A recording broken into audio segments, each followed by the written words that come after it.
नमो बुद्धाय, जय भीम दोस्तों। और फिर एक कहानी के साथ हम आ गए हैं। एक बार की बात है, जब तथागत बुद्ध दलित बस्ती में आए। तथागत ने क्या देखा कि वहाँ पर गुरुवर देखे और वह भोजन कर रहे थे। तो उनके साथ उनकी चाची जी थी। तो उन्होंने गुरुवर ने कहा कि आइए भोजन कर लीजिए। तो उसकी चाची ने कहा कि नहीं, हम भोजन नहीं खाएंगे। तो उन्होंने गौतम बुद्ध से कहा, आइए तुम भी भोजन कर लीजिए। तो गौतम बुद्ध ने कहा कि मैं पेट भरने नहीं आया आचार्य, मैं तो मन भरने आया हूँ। बहुत बड़ी बात कही तथागत बुद्ध ने। तो गुरुवर ने कहा, मन कैसे भरता है वत्स? तो प्रश्नों के उत्तर में आपसे एक प्रश्न पूछूं? तथागत ने कहा आचार्य से। सन्यासी ने कहा, पूछो। गौतम ने कहा, तुम ब्राह्मण होके भी शूद्र के घर खाना क्यों खा रहे हो, कैसे खा रहे हो? तो ब्राह्मण ने कहा, जो अन्नदाता होता है वह अछूत कैसे हो सकता है? हमें तो जो भिक्षा में दे वही भगवान, और जो मीठा बोले दो शब्द वही अच्छा बोले वही महान है। गौतम बोला, सत्य कहा आपने। एक बात और, यहाँ आने से पहले आपने हमारे अलंकार, मतलब जो उन्होंने पहन रखे थे आभूषण, वो क्यों निकलवा लिए? तो क्यों निकलवाया आपने? तो ज्ञान वहीं जन्म लेता है। आचार्य ने कहा, ज्ञान वहीं जन्म लेता है जहाँ अन्य कीमती वस्त्र और कीमती आभूषण ये ना हो, क्योंकि आभूषण और अच्छे वस्त्र अभिमान का चिन्ह है। और ये भगवा वस्त्र क्यों थे? तो आचार्य ने कहा, भगवा वस्त्र शांति के प्रतीक है और ज्ञान का अर्थ है। तो समझ में क्रांति।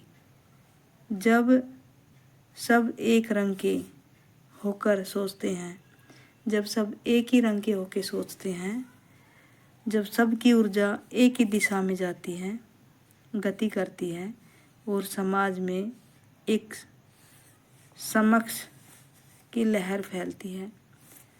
ब्राह्मण ने कहा, यह इनकी आत्मा साफ है, मतलब इनका मन साफ है।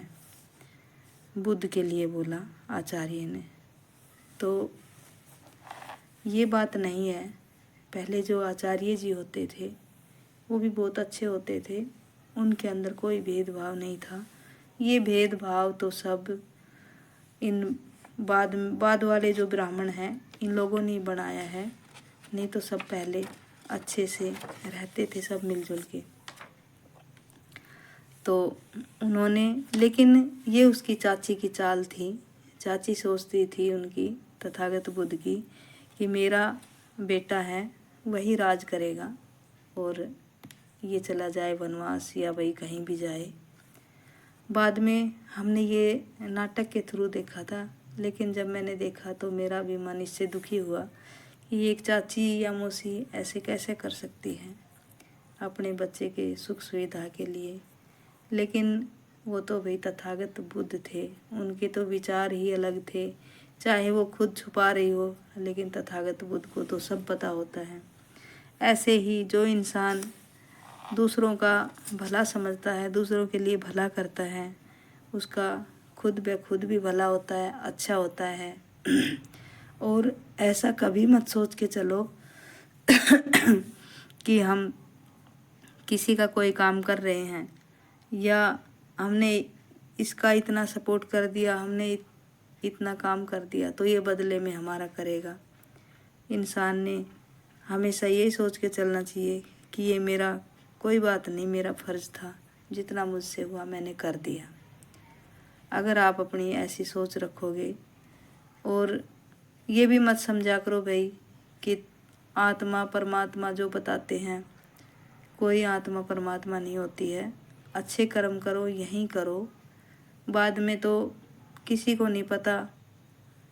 जब जन्म लेना और मृत्यु होना अटल सत्य है। मरने के बाद कोई आके नहीं बताता कि हमारे साथ क्या हुआ, कैसे हुआ, क्योंकि ये जो 5 तत्व की काया है, सही कहते हैं कि भाई ये प्रकृति का नियम है। प्रकृति वैसे पृथ्वी और पृथ्वी, वायु, जल, आकाश, सूर्य, अनाज, ये सब 5 चीज़ों से ही प्रकृति बनी है और ये हमेशा ही रहेंगी, चाहे कोई इंसान रहे या ना रहे। पानी भी हमेशा रहेगा, सूर्य का प्रकाश भी हमेशा रहेगा, वायु भी हमेशा रहेगी और ये जो जीवन के साधन हैं ये भी हमेशा रहेंगे। तो इन्हीं से जीवन बनता है। जब इंसान चला जाता है दुनिया छोड़ के, तो ये 5 चीज़ें इसी में मिल जाती हैं। तो किसने पता और क्या पता कि भाई ये सोच कहते हैं कि तुम्हारी आत्मा कढ़ाई में तली जाएगी या तुम्हें स्वर्ग मिलेगा, नरक मिलेगा। अरे जो भी कुछ है वो तो यहीं रह गया।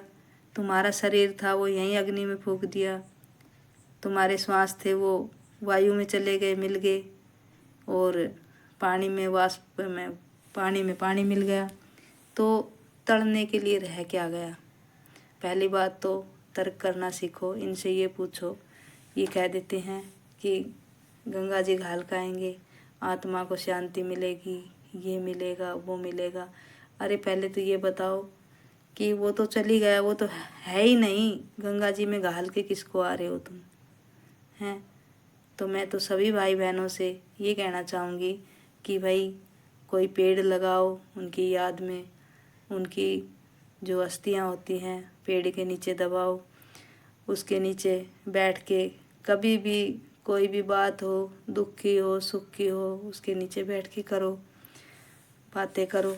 और आज तुम ये पेड़ लगाओगे, आज तुम्हारे बच्चे देख रहे हैं, कल ने और भी तुम्हारे आने वाले इन बच्चों के भी बच्चे होंगे, तो उनको भी ये तो पता लगेगा कभी भी जैसे पेड़ सूखेगा या और भी कोई लगाना चाहे खोदे तो हाँ भाई यहाँ तो कोई बुद्धिस्ट लोग थे, बुद्धिस्ट ही ऐसे पेड़ लगाते हैं और हमारे पूर्वज के होंगे।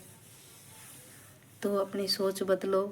गंगा जी में दुनिया की गंदगी भरी पड़ी है, वहाँ जाने से कोई वो नहीं होता कि भाई गंगा में बहाया है तो बस सब कुछ सही होगा। अरे ये पुरानी रीत है, जैसे सब करते चले आ रहे हैं वैसे ही है। आज लोग बड़ी बड़ी बातें करते हैं, बड़ी बड़ी जॉब करते हैं, लेकिन जो उनके मन के अंदर का भ्रम है, जो अंधेरा है, वो अब भी नहीं निकला है।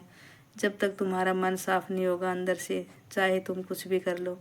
और किताबी ज्ञान तो है, लेकिन सामाजिक ज्ञान भी होना चाहिए, तथागत बुद्ध वाला ज्ञान भी होना चाहिए। बाबा साहेब को भी पढ़ो, जिन्होंने अपनी पूरी ज़िंदगी तुम्हारे लिए, तुम्हारे बच्चों के लिए खून के आंसू एक एक पल उन्होंने जो जिया है ना, आज तुम्हें सब कुछ कराया मिल गया। तुम लोगों को बात आती है, बोल देते हो बाबा साहेब ने हमारे लिए किया ही क्या है। कभी सोच के देखो जो तुम्हारे पूर्वजों का क्या हाल था।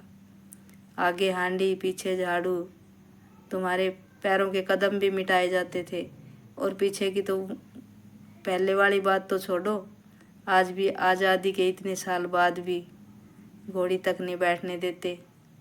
मर्जी माओ, जहाँ तुम्हारे साथ अन्याय हो रहा है मूछ नहीं रखने देते, डीजे नहीं बजाने देते, गरीब बेटियों के साथ बलात्कार कर देते हैं। तो तुम सोचो समझो, कुछ तो दिमाग लगाओ कि आज़ादी के इतने साल बाद भी आपके साथ ऐसा हो रहा है, तो सोचो उस टाइम क्या हो रहा था, हैं? कितनी यातनाएं झेलनी पड़ी थी बाबा साहब ने, और आपके लिए और हमारे सब के लिए। आज हमारे बच्चे अच्छे से पढ़ेंगे, और कितने स्कूल खुलवा दिए। बाबा साहेब ने बैंक खुलवाया। आज डॉक्टर भीमराव अम्बेडकर के नाम से रेलगाड़ियाँ भी चल रही है। तो जो महान पुरुष हुए हैं, जिनका योगदान है, उनको कैसे भुला सकते हैं। माता सावित्रीबाई फुले, जिन्होंने लोग उनके ऊपर कीचड़, गोबर, पत्थर, गालियाँ देते थे, उनके सास ससुर ने उनको घर से भी निकाल दिया था। लेकिन माता सावित्रीबाई का संघर्ष भी देखिए, उन्होंने हार नहीं मानी। मैं हर जगह माता सावित्रीबाई का, माता रमाबाई का जिक्र करती हूँ, क्योंकि वो हैं हमारे लिए ज्ञान की देवी, वो हैं हमारी माताएं। अगर तुमने पूजना है तो अपनी इन माताओं को याद किया करो, इनके चिन्ह कदमों पे चलो।